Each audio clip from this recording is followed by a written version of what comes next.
pakin sul sa lebon don khat zota kay kanun lui ngai na in sul zai lemwe tak sa pham lo pin khin lung a hing di po mul liam ta sa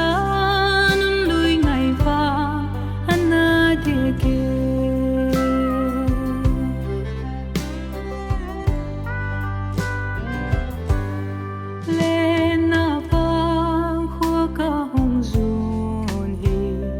ka lenggualte melmu nuam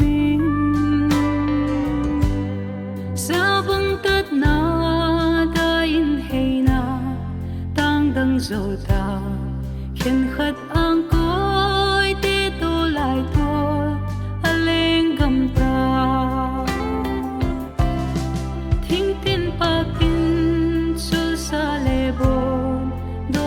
zota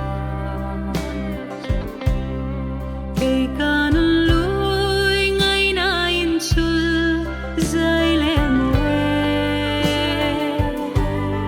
tak sa pham lo pin khin lung a hing di po mul liam ta sa nun lui ngai va ana de ke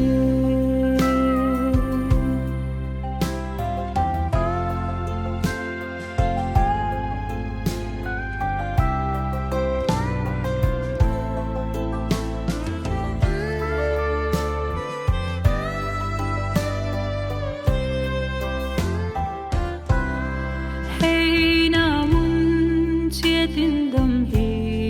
ti Chung Pathian in ei veng chia then